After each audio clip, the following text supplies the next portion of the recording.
الحمد للہ وکفی والصلاة والسلام علی سیدنا و نبینا و مولانا محمد المصطفیٰ، اما بعد۔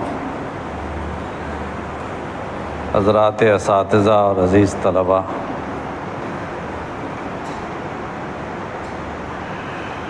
علمی سفر تمام بچوں کا جاری ہے۔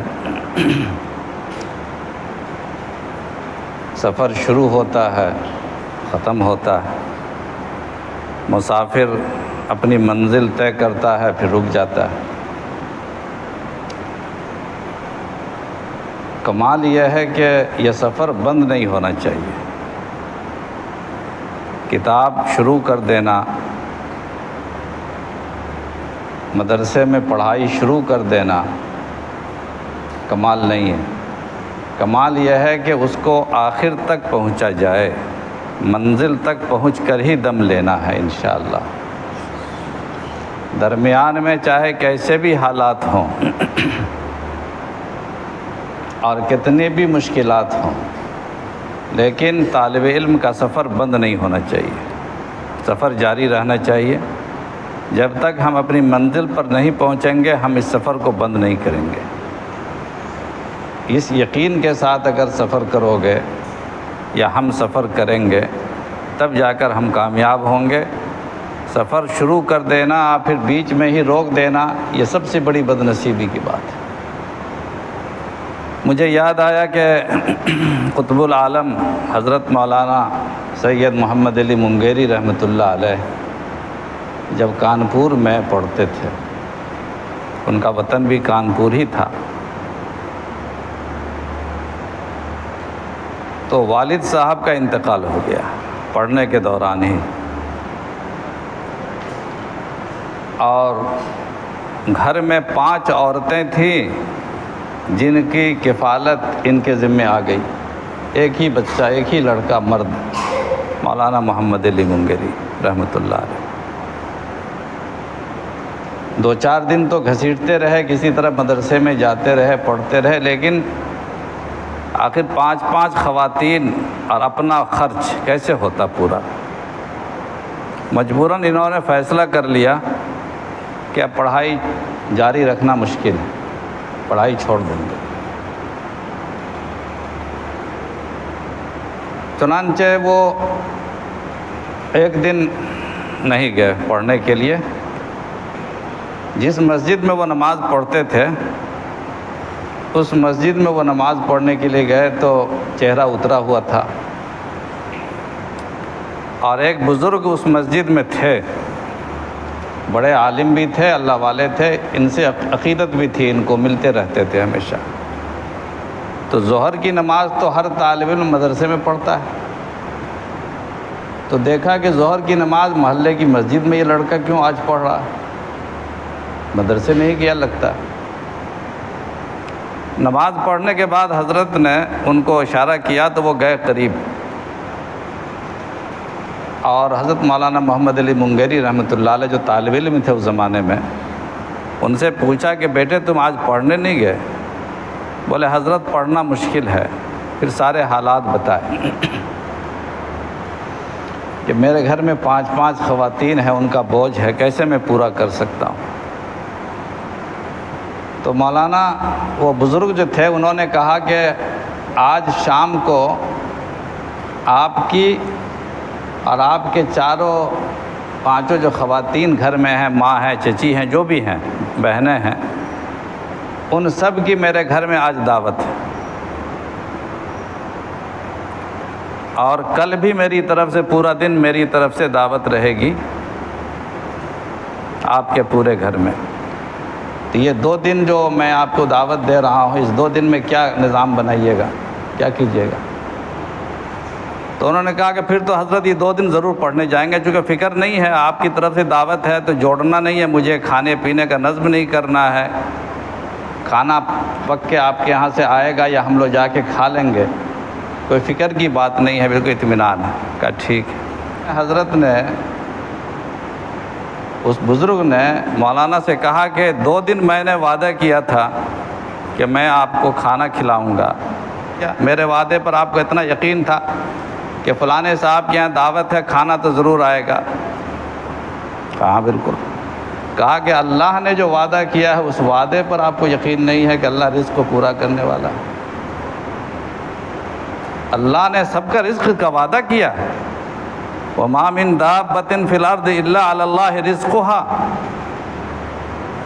ایک ہم جیسے کمزور بندے پر آپ کو اتنا یقین ہے، جبکہ ہو سکتا ہے میں دعوت دینے کے بعد میں مر جاؤں، میں دعوت پورا نہ کر سکوں، لیکن رب العالمین تو حی القیوم ہے، اس نے جب وعدہ کیا ہے کہ ہم سب کی روزی پورا کریں گے، پھر اس پر آپ کو یقین کیوں نہیں؟ آنکھیں کھل گئی، اللہ تعالیٰ نے آنکھیں کھول دی، اور پھر مولانا محمد علی منگیری رحمۃ اللہ علیہ نے اپنا وہ سفر ایسا جاری رکھا کہ پھر تو علامہ دہر بن کر نکلے وہاں سے، پھر اللہ نے سارے راستے کھول دیے۔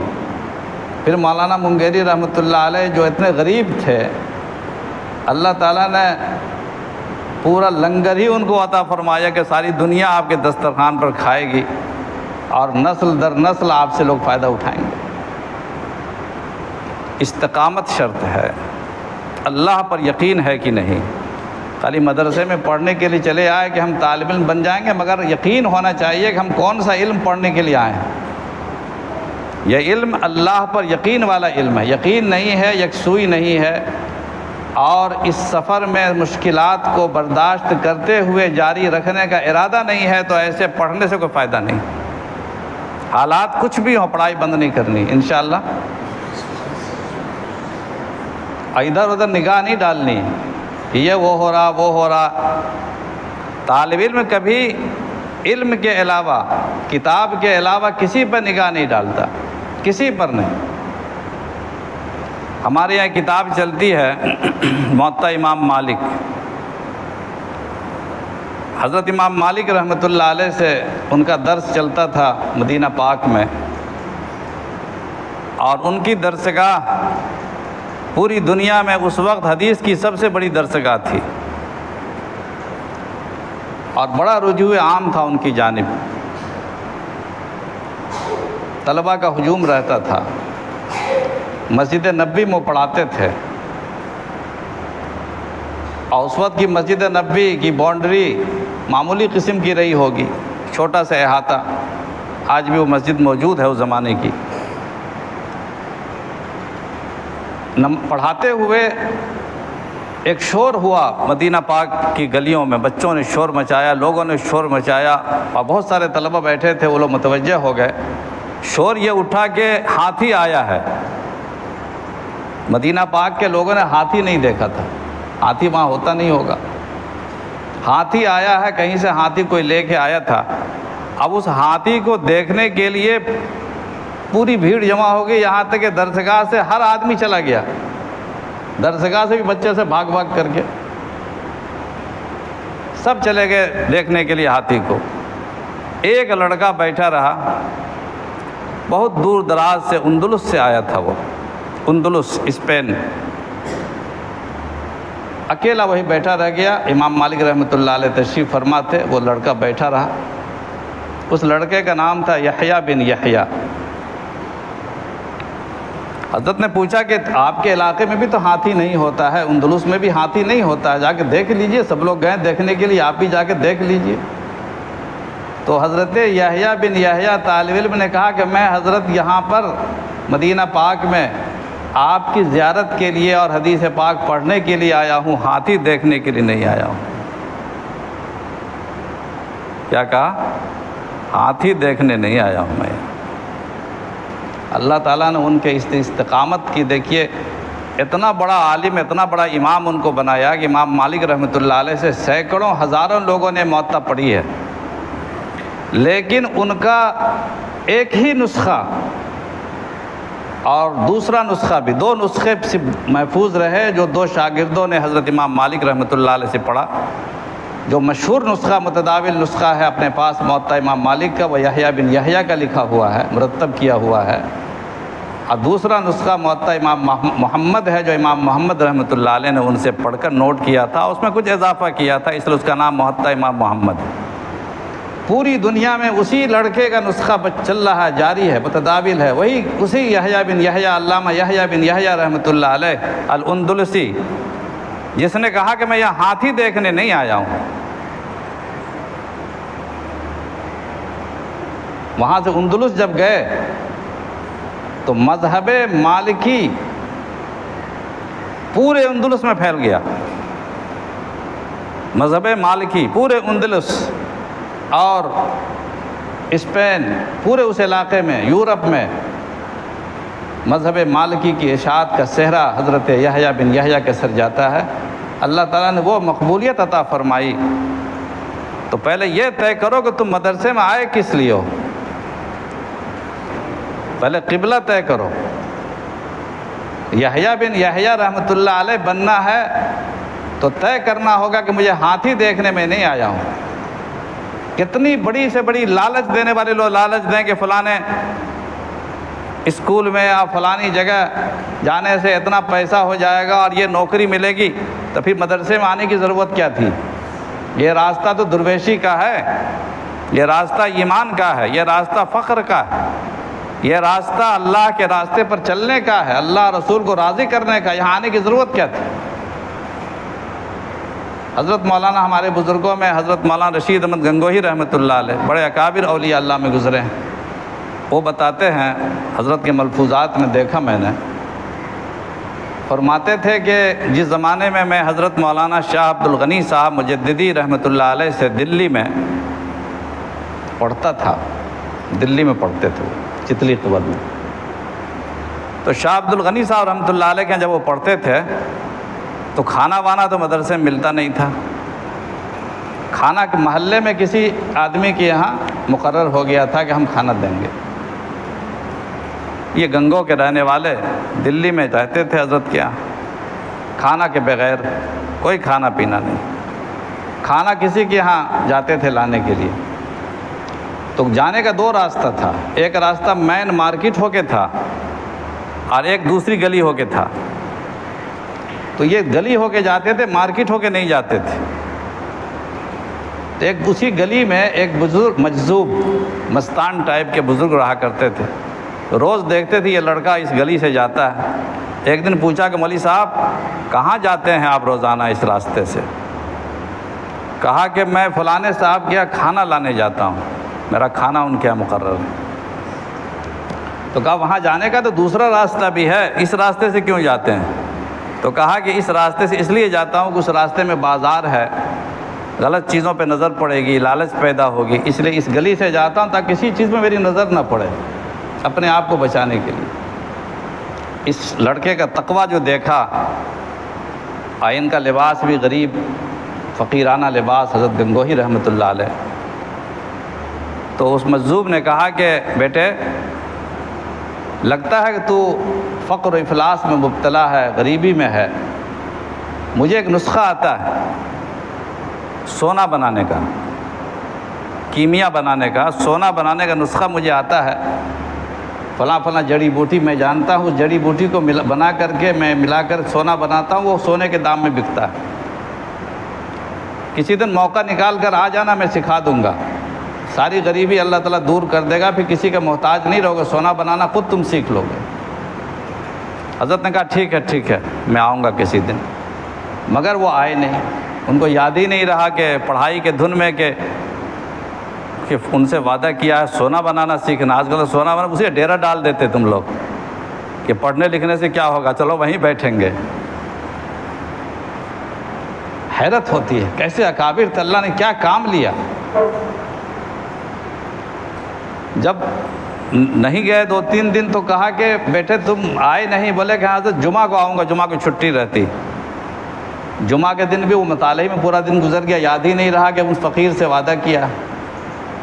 پھر سنیچر کو ملاقات ہوئی تو کہا کہ بیٹے تم جمعہ کو بھی نہیں آئے. کہا کہ یاد ہی نہیں رہا، میں انشاءاللہ اگلے جمعہ کو آتا ہوں. اگلا جمعہ تک انتظار کیا، اگلا جمعہ کو بھی نہیں آئے. مطالعے میں لگے رہے، پڑھنے میں لگے رہے. مدرسے سے باہر کیوں جائیں گے ہم، یاد ہی نہیں رہا. پھر سنیچر کو پہنچے تو کہا کہ بیٹے تم آئے نہیں، جمعہ گزر گیا. کہا کہ یاد ہی نہیں رہا. پھر اگلے جمعہ کا وعدہ کر لیا. کوئی جلدی نہیں ہے. اللہ کی پناہ. سوچو یہ ہمارے اکابر تھے، اولئک آبائی فجئنی بمثلہم اذا جمعت یا جریر المجامع، اذا جمعتنا یا جریر المجامع۔ تو اگلے ہفتے بھی نہیں پہنچ پائے، یاد ہی نہیں رہا، بھول گئے، پڑھنے میں ایسا مصروف رہے بھول گئے۔ وہ مجذوب بیچارے خود چل کر آئے مدرسے میں جمعہ کے دن، اگلے کے بعد اگلے جمعے میں کہا کہ بیٹا تم ہمیشہ بھول جاتے ہو، چلو تم کو میں سکھا دینا چاہتا ہوں، یہ نسخہ ہے، کسی کو بڑی مشکل سے لوگ سیکھتے ہیں۔ حضرت کو ساتھ لے کر نظام الدین، حضرت نظام الدین کا جو محلہ ہے، محلہ نظام الدین کی طرف لے گئے۔ وہاں جو جڑی بوٹیوں کی دکان پر پہنچے، اور کچھ جنگلات وہاں پر تھے، اب تو پنج پیران قبرستان کے پاس سارے جنگل ہی جنگل ہے، ابھی بھی ہے، ادھر لے گئے اور بتایا کہ دیکھو یہ جنگل ہے، یہ جنگل ہے، یہ جنگل ہے، سب کو توڑا، اور توڑنے کے بعد پھر وہیں پر بیٹھ کر کسی جگہ پر دکان میں یا جنگل میں اس کا نسخہ سونا بنایا، سونا تیار کیا، اور اس کے بعد کہا کہ اب سونا تیار ہو چکا ہے، اب جا کے اس کو بیچ لینا، پیسہ مل جائے گا۔ اس کے بعد وہ چلے گئے، سونا رکھے رہے، ان کو یاد ہی نہیں رہا کہ سونا کو مجھے بیچنا بھی تھا۔ اگلے ہفتے پوچھا کہ بیٹے تم نے سونا کو بیچ دیا؟ کہا کہ حضرت یاد نہیں رہا، بھول گئے، ہم پڑھنے میں لگے رہے۔ کہا لاؤ سونا میں خود جا کے بیچ کے آتا ہوں۔ پھر اس سونا کو جا کر سونار کے ہاں بیچا، پھر پیسہ جا کر کے حضرت گنگوہی کے حوالے کیا۔ یہ تھے طالب علم، کتنی لالچیں ہیں، کتنی میں نے آس پاس میں تقاضے ہیں، مگر کسی تقاضے کی طرف نظر نہیں کیا، صرف پڑھنے کے لیے ہم آئے ہیں۔ اگر تم پڑھ لو گے، دنیا کی ساری دولتیں اور سونا اور چاندی، درہم و دینار تمہارے پاؤں میں رہیں گے۔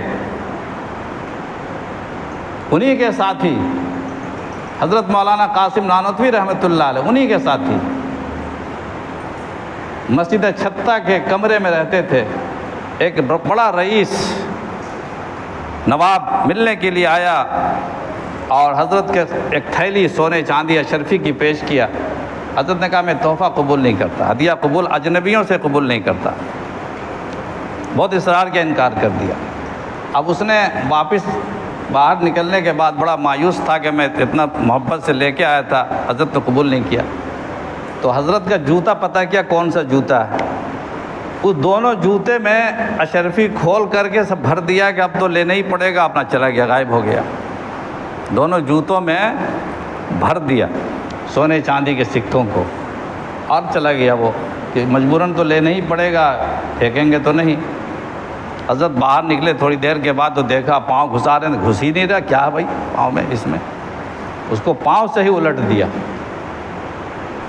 تو دیکھا اس میں سونے چاندی کے سکے سڑک پر پھیل گئے۔